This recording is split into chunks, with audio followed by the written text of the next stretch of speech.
Hello guys, so welcome back to GM Tunes, and today we are going to talk about a single page application framework called React.js.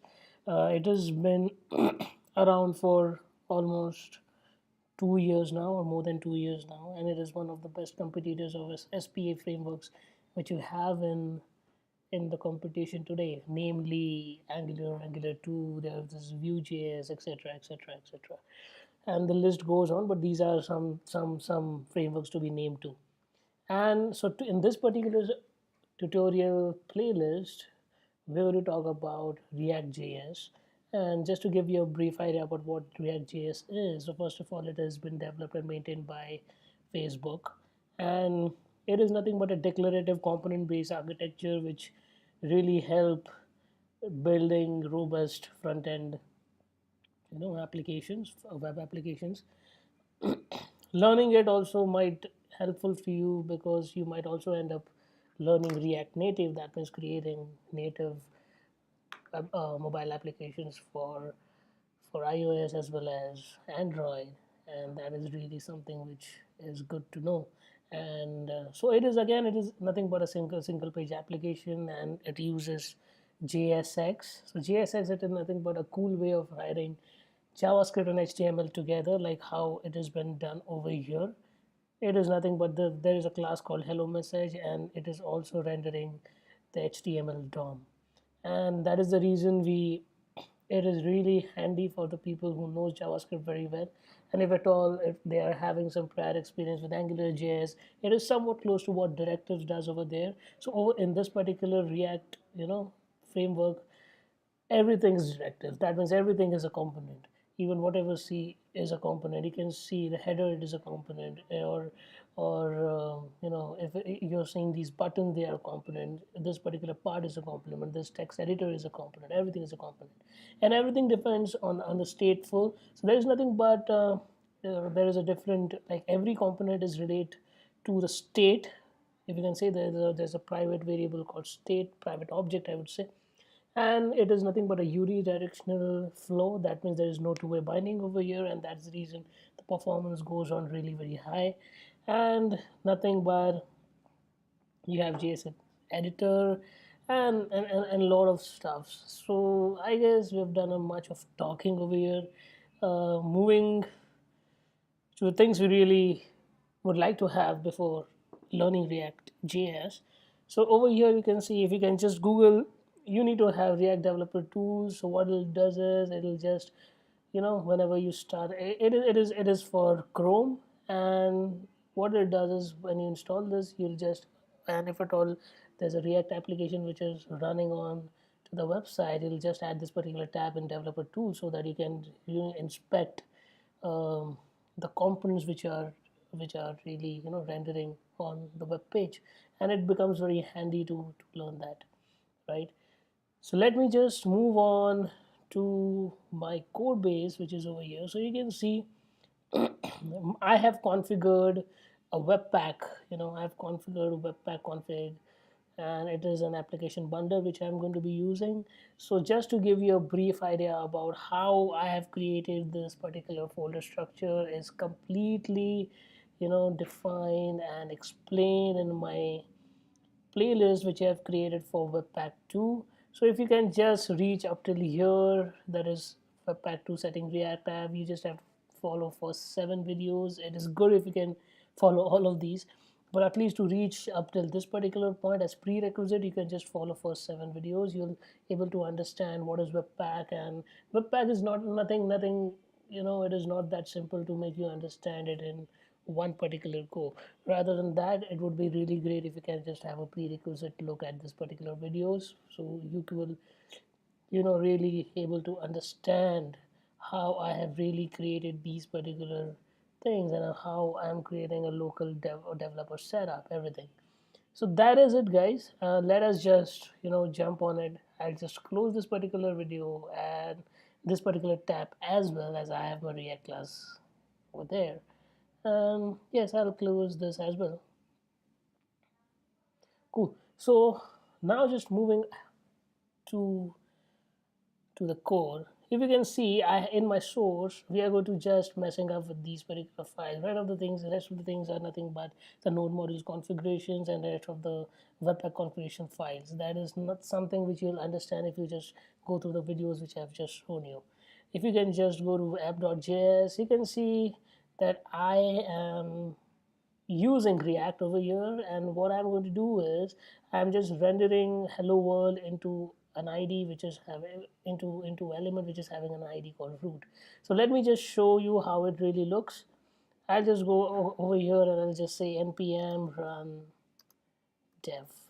So it'll just on my dev server and it'll open a tab in my browser. I'll just take it over here.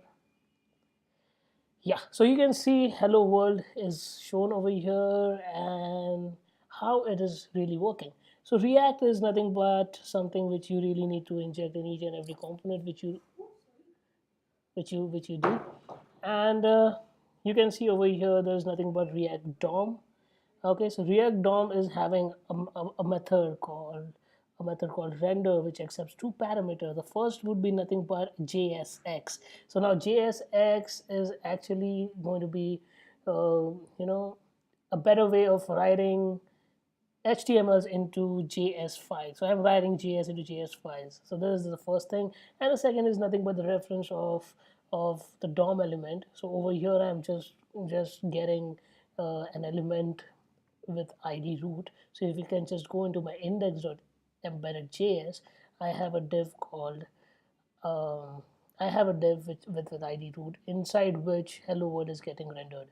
And yes, so this is it, guys. So let me just go ahead and add something more over here, and I'll just go and see something as heading. I'll just put a header one,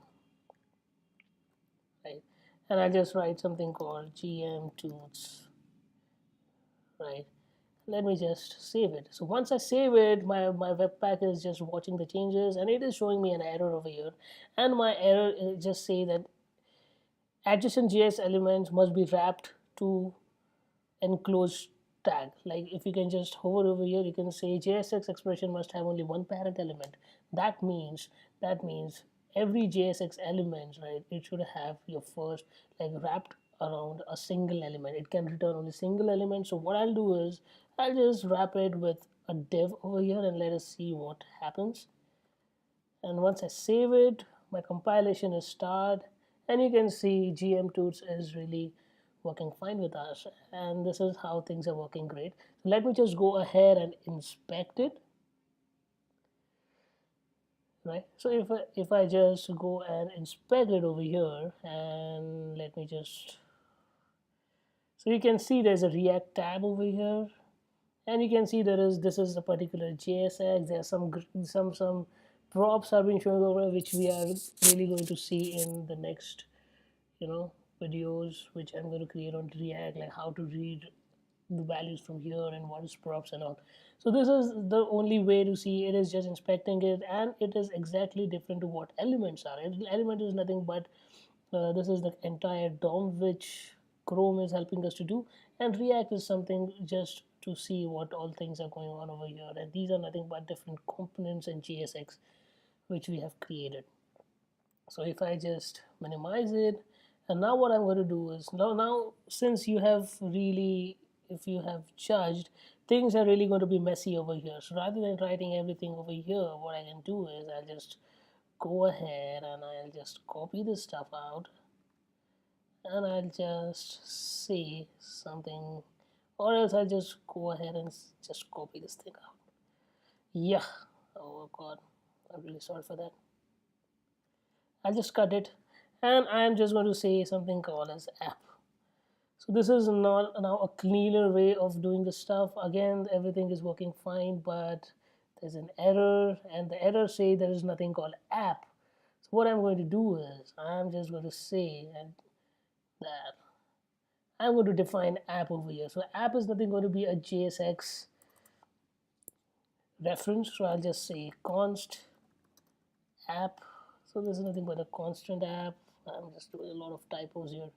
And here I'll just be using ES6 arrow functions. So arrow functions is nothing but, these are nothing but the parameters that it accepts, and these are nothing but the function body. And now what I'm going to do is I'm just going to say return, and I'm just going to say paste.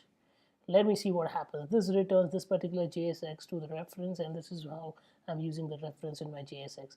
Once I save it, the errors are gone and everything is working really fine. Let me just do one more thing over here, right? I'll just do some kind of formats. I'll just put it into next line, and also I'll put my div closing to the next line so that it becomes so I'm just intending my code. And let me save it. Again, things are really working fine for me. What if I'll just go and just hit an enter and take this div to the next line, and I'll save it. You can see there are a lot of errors which are coming. Now why this is coming is because whenever there are more than one line to be shown and there is nothing besides react return statement, you have to just wrap it with round bracket. And this is what I'm going to do now, and I'm just going to save it, and the things are working fine. So until unless there is nothing besides return, it will throw an error. And if at all you are writing in a multiple line template, then it is a good practice to just wrap it over round brackets. And this is how things are really working for us, and it's cool. And as you can see, there's a different SCSS file over here, and it is having a class called color, and it is just showing a color property which is having red as the value.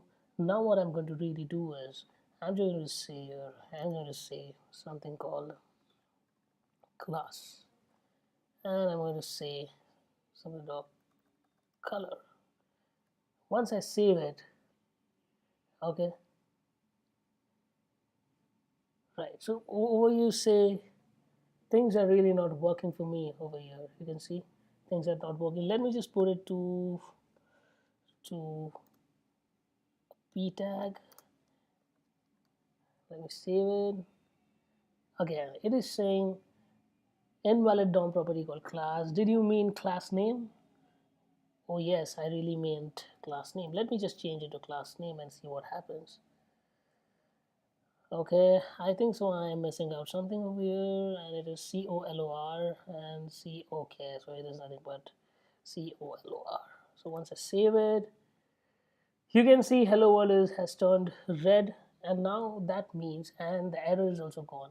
So what does this particular thing mean? So if I just to explain you guys, I just go to you know React.js or including JSX. Since JSX is closer to JavaScript than HTML, React DOM uses camel case property naming convention instead of HTML attribute names. For example, class becomes class name in JSX, tab index becomes tab index. So it is in camel case. And so this is how the things really work in React. And that is the reason class doesn't work and class name works.